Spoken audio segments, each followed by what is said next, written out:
Hey guys, how's it going? Welcome back to Kevy's One Stop Repairs and Airgun Mods by K&S.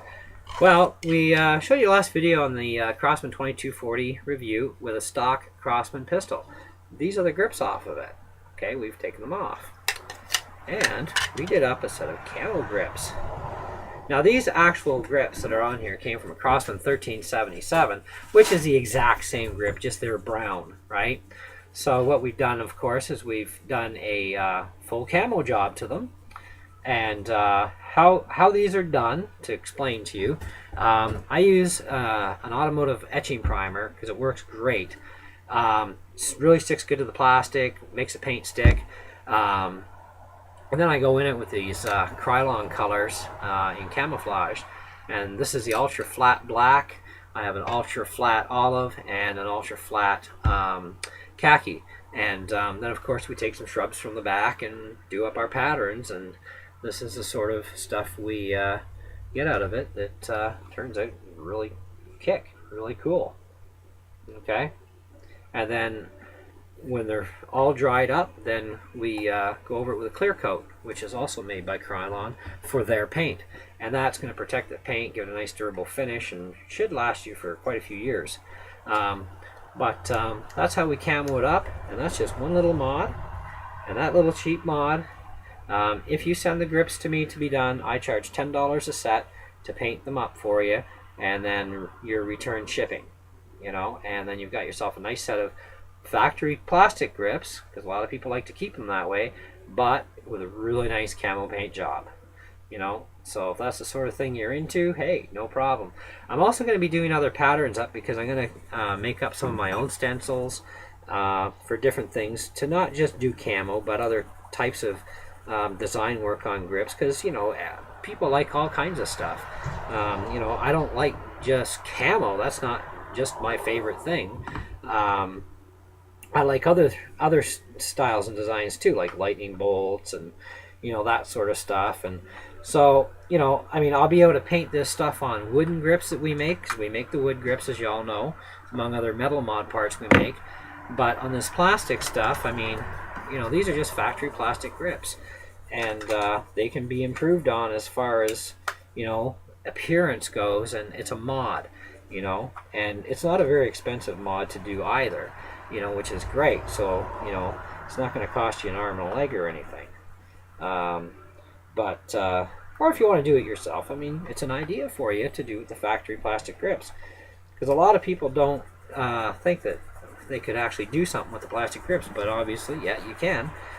You can change the colors, and like I said, I leave the inside alone on this set, and because you don't see the insides on the gun, you just the outside.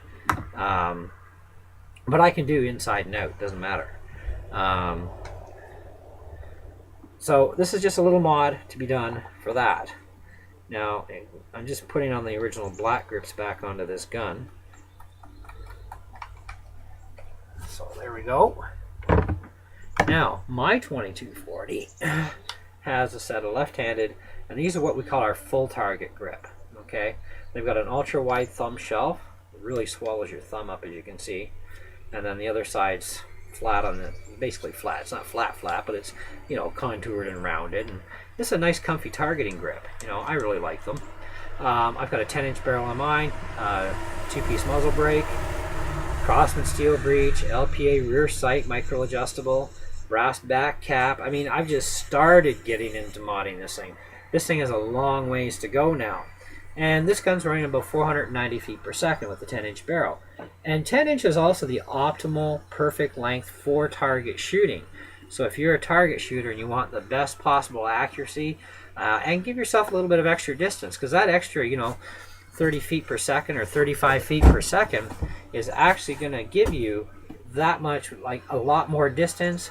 It's going to give you more foot-pound energy, especially if you're going to hunt with it, type of thing. But this is just an example of a mod you can do on a 2240. And as we go along and modding 2240s, and, you know, we're going to show them off, you know, so you get the idea of other combinations. Like, I'm actually going to be changing my maple grips here which are laminated, over to what I call an ultra target grip, which we do not list on our website, by the way. We only list the ambidextrous, the sportsman, and the full target. What I have also developed is also an ultra target grip, which I've talked about in another video with 2240 versus 1377, and you'll see my ultra target grips on that video on my 1377 pump-up gun, and I'm going to be doing that style of a grip on my 2240, but in solid bloodwood. It's just going to be laminated solid bloodwood, and with a very super high polish finish to them. So, and that'll be my final set of grips for this 2240. Then I'm going to continue with the rest. I'm going to make my barrel band and so on and so on. And I might even change my muzzle brake to something a little different too. You know, you never know. But then I'm going to build a couple more 2240s too, just, you know, as show pieces and whatnot, because I do gun shows once a year out in Sunridge, and so I want to be able to show off more and more of the stuff we do. But I thought you guys might like to see these things in camo. They look really, really cool. They turned out great. And I've got a PPK video, my wife's PPK. If you haven't seen the video already, you'll find a video up there on her Walther PPK where it has paint grips, and then part 2 of the video is actually showing them with camo paint job on her original factory grips. So, you know, that's something else you want to take a look at on the PPK. You can check that out too. So I thought you'd enjoy that, and I hope you did, and feel free to leave your comments and whatnot, and we'll see you again on the next video. Till then, happy YouTubing and happy shooting.